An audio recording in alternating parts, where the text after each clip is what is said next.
ये जी पुलिस अपने साथ लेके इन कारकुनान को मुस्लिम कॉन्फ्रेंस की जो है वो पार जा रही है।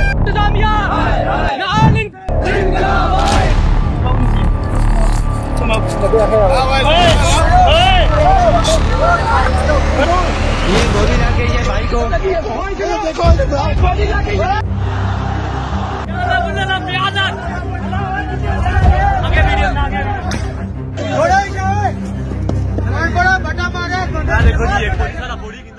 তো বন্ধুরা ফাইনালি মনে হচ্ছে পিওকেতে অ্যাকশন শুরু হয়ে গেছে।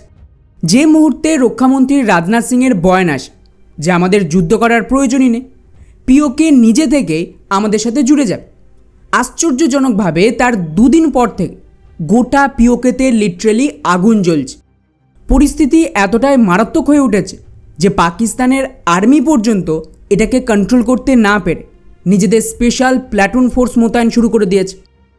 পাকিস্তানের পাঞ্জাব থেকে শুরু করে বালুচিস্তান হোক বা খাইবার পাখতুন, প্রতিটা অঞ্চল থেকে আর্মি, পুলিশ আর প্যারামিলিটারি ফোর্সকে মুভ করানো হচ্ছে ভারতীয় সীমান্তের কাছে পিওকের জেলাগুলোতে।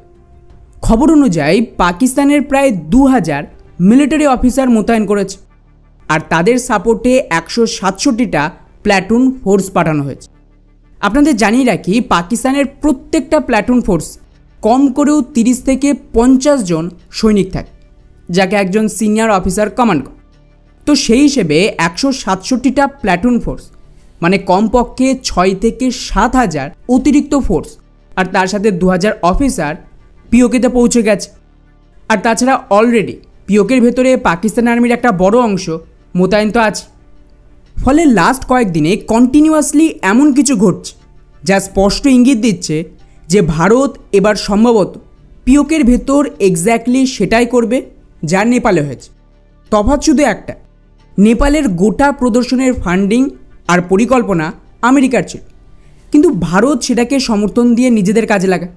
আর পিওকেতে সম্পূর্ণ ভারতেরই ফান্ডিং আর ভারতেরই পরিকল্পনা রয়েছে।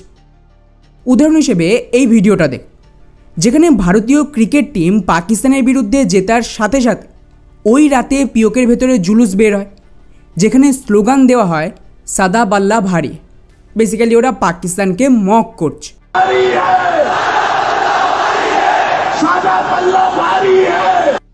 এখন স্বাভাবিকভাবে প্রশ্ন উঠছে যে সত্যিই কি ভারত পিওকের ভেতরে নেপালের মতন রিভল্ট করে ওটাকে ক্যাপচার করার পরিকল্পনা করছে? যেভাবে প্রথমে সৌদির সাথে ডিফেন্স প্যাক্ট হলো, যেটা বেসিক্যালি ভারতের পরিকল্পনারই অংশ ছিল, তারপর রাজনাথ সিংয়ের বয়ান আসতে পিওকেতে এই প্রদর্শন, এই সব কিছুই ভারতের একটা গভীর ষড়যন্ত্রের অংশ। এবং ভারতীয় গোয়েন্দা সংস্থা র কি এই পুরো কেয়াসের মাস্টারমাইন্ড? আর সবচেয়ে বড় প্রশ্ন, কিভাবে ভারত বিনা যুদ্ধ লড়ে পিওকে ফেরত নিতে চাইছে? পাকিস্তান কি এই সমস্ত মারদাঙ্গার ভয়ে পিওকে ছাড়বে? আর এই সবের চক্করে বর্তমানে পিওকের পরিস্থিতি কী, সবটাই জানবো আজকের এই ভিডিওতে। তো বন্ধুরা, ভারত পিওকেতে মূলত 3টে ধাপে কাজ করছে। প্রথম ধাপ হলো পাকিস্তানকে ডিনিউক্লিয়ারাইজ করা আর ওখানকার লোকাল আতঙ্কবাদী নেক্সাসকে সম্পূর্ণ খতম করা। এর জন্য যেমনটা আমি লাস্ট ভিডিওতে বলেছিলাম, ভারত অপারেশন সিঁদুরের দরুনই এর ব্যবস্থা করে রেখেছিল। ট্রাম্প যে ক্রেডিট চুরি করার চেষ্টা করছিল, সেই ক্রেডিট আসলে সৌদি আর ইউএইর প্রাপ্য। কেননা ভারত পাকিস্তানের যত নেগোসিয়েশন চলে বা ভারতীয় ডিমান্ড থাকে, সেটা কিন্তু ভারত সৌদি বা ইউএইর মাধ্যমে পাকিস্তানের কাছে পাঠায়।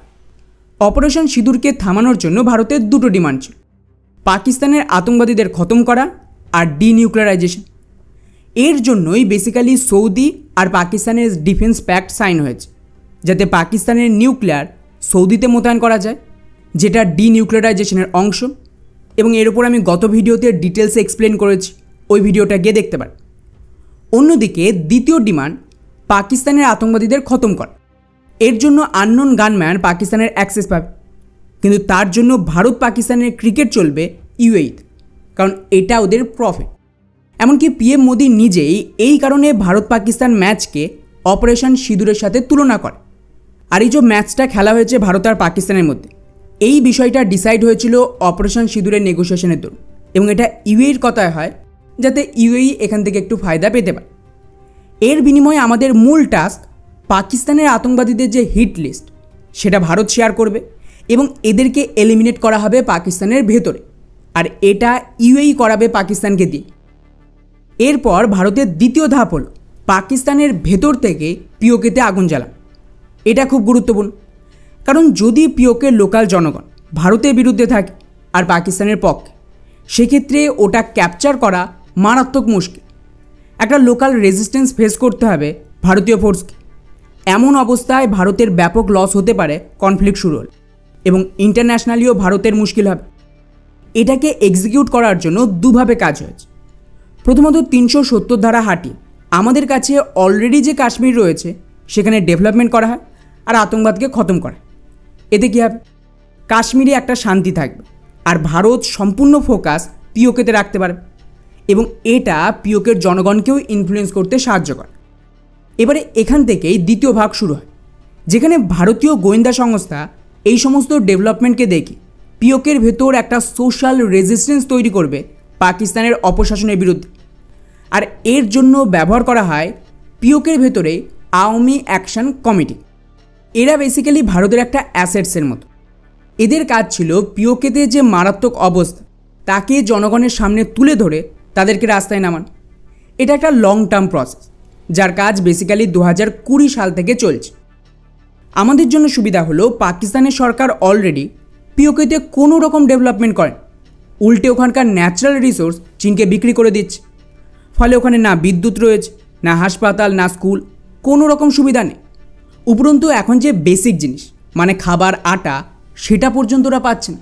ওদের প্রয়োজনীয় জলের স্রোত পাঞ্জাবে ঘুরিয়ে দেওয়া হচ্ছে। ব্যাস, এটাকেই ইস্যু বানিয়ে পিওকের আওয়ামী অ্যাকশন কমিটি লোকাল মানুষকে ইনফ্লুয়েন্স করে পাকিস্তানের বিরুদ্ধে রাস্তায় নামানোর জন্য। আর বন্ধুরা, এখানে সবচেয়ে গুরুত্বপূর্ণ বিষয় মাথায় রাখবেন, এই যে পুরো প্রোটেস্ট এটা কিন্তু ন্যাচারালভাবে তৈরি। কারণ ডিমান্ড তো সিম্পল, ওদের বাঁচার জন্য আটা, বিদ্যুৎ, জল, হাসপাতাল, স্কুল এসব তো চায়। কিন্তু পাকিস্তান কিছুতেই এগুলো করতে পারবে না। উল্টে পাকিস্তান আর্মির চরিত্র তো জানে, যখনই প্রোটেস্ট হবে ওরা সেটাকে গায়ের জোরে কুচলে দিতে চায়। এবারেও তাই করেছে। ব্যাস, তাতেই পরিস্থিতি বিগড়ে যায়, বা আমি বলবো ভারতের পক্ষে চলে আসে। খবর অনুযায়ী পাকিস্তানের আর্মি পিওকেতে ওপেন ফায়ার শুরু করে দিয়েছে, যাতে 20 জনের কাছাকাছি মারা পড়েছে। কিন্তু এটাকে নিয়ে কোনো ইন্টারন্যাশনাল মিডিয়া রিপোর্ট করেন, শুধুমাত্র লোকাল কাশ্মীরি মানুষরা ভিডিও বানিয়ে সেগুলো সোশ্যাল মিডিয়ায় ছাড়ছে। আর এখানে দেখুন, এইভাবে রাস্তায় রাস্তায় বডি পড়ে রয়েছে, যাদেরকে মেরে দেওয়া হয়েছে পাকিস্তান আর্মির তরফ। ফলে স্বাভাবিকভাবে এই সমস্ত দেখে ওখানকার যে প্রদর্শন সেটা আরও মারাত্মক রূপ নেয়। অন্যদিকে পাকিস্তান কী করে? এই প্রোটেস্টকে ঠেকাতে ভারী মাত্রায় পুলিশ ফোর্স মোতায়েন। কিন্তু কি অবস্থা দেখুন, এই পুলিশদেরকেই এখন পিওকের লোকজন ধরপাকড়াও করছে, এবং দেখতে দেখতে এই প্রোটেস্ট কন্ট্রোলের বাইরে চলে যাচ্ছে।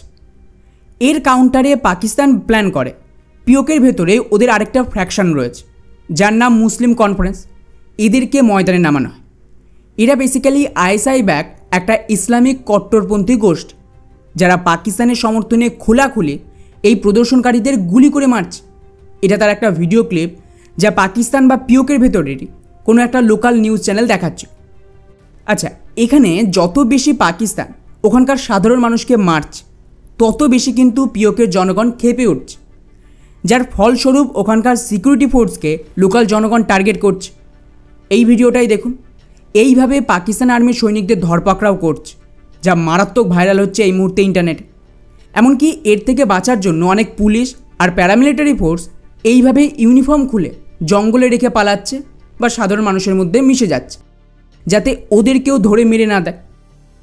অর্থাৎ এর থেকে একটা বিষয় তো পরিষ্কার যে ওখানকার পরিস্থিতি মারাত্মক খারাপ, এবং গোটা পিওকের পপুলেশন এখন পাকিস্তানের বিরুদ্ধে চলে গেছে, এবং এটাই ভারত চাইছিল। এর কাউন্টারে পাকিস্তান এখন অতিরিক্ত আর্মি মোতায়েন শুরু করে দিয়েছে, যার ফলস্বরূপ ওখানে পাকিস্তান আর্মির অত্যাচার মারাত্মক লেভেলে বাড়ছে। আর যত বেশি এটা বাড়ছে, তাকে কাজে লাগিয়ে ভারতীয় এজেন্সি ওখানে একটা প্রো ভারত সেন্টিমেন্টকে তৈরি করছে। আর যেমনটা আমি ভিডিওর শুরুতেই দেখালাম, ভারত পাকিস্তানের ক্রিকেট ম্যাচ ভারতে জেতার পর কিভাবে সেলিব্রেশন হচ্ছে পাকিস্তানের বিরুদ্ধে। অর্থাৎ ভারতের এই পরিকল্পনা মোটামুটি সফল হয়ে গেছে। এবারে গোটা বিষয়টিকে ভালোভাবে বোঝার চেষ্টা করুন। একদিকে সৌদির সাথে ডিলের চক্করে নিউক্লিয়ার হাতছাড়া হচ্ছে, তার ওপর সৌদি পাকিস্তানের সৈনিকদের এই চুক্তির আওতায় ইয়েমেন যুদ্ধে ব্যবহার করতে চাইছে, যেটা আমার গত ভিডিওতে ক্লিয়ারলি আপনাদের বুঝিয়েছিল। এর মানে দাঁড়াচ্ছে যে পাকিস্তান অলরেডি একটা যুদ্ধে ইনভলভ থাকবে। ওদিকে ইউএইর মাধ্যমে ভারত পাকিস্তানের টেরর নেটওয়ার্কে সাব করছে। আর যখন এইসব চলছে তার মাঝেই ভারতীয় গোয়েন্দা সংস্থা পিওকের ভেতর থেকেই পাকিস্তানের বিরুদ্ধে রিভল্ট করিয়ে দিল। ফলে এখানে বলতে পারেন যে ভারতের 90% কাজ হয়ে গেছে। এরপর তৃতীয় ধাপ হলো মিলিটারি অপারেশন। যখন এই প্রোটেস্ট একদম এক্সট্রিম পর্যায়ে পৌঁছে যায় সেই সময় মিলিটারি অপারেশনের মাধ্যমে তাকে ক্যাপচার করা সম্ভব। আর এটার জন্য আমেরিকায় আছে। যেভাবে আমেরিকা এখন ভারতের সাথে ট্রেড ডিল করতে চাইছে তাতে আমি গ্যারান্টি ওরা পাকিস্তানকে কাজে লাগিয়ে ভারতে আবারও টেরর অ্যাটাক করানোর চেষ্টা করবে, যাতে ভারতকে বাগিয়ে আনতে পারে। আর এই একটা ভুলই পাকিস্তানের কফিনের শেষ পেরেক পুঁতবে। দ্বিতীয় অপারেশন যদি শুরু হয় তাহলে সেটা গ্যারান্টি পিওকেতে গিয়েই থাম। ফলে ওভারঅল এই মুহূর্তে পিওকের ভেতরে যা চলছে আমি বলবো দারুণ গেম চলছে। যত কেওস বাড়তে থাকবে তত আমাদের জন্য সুবিধা। এখন দেখা যাক যে এটা কোথায় গিয়ে থামে।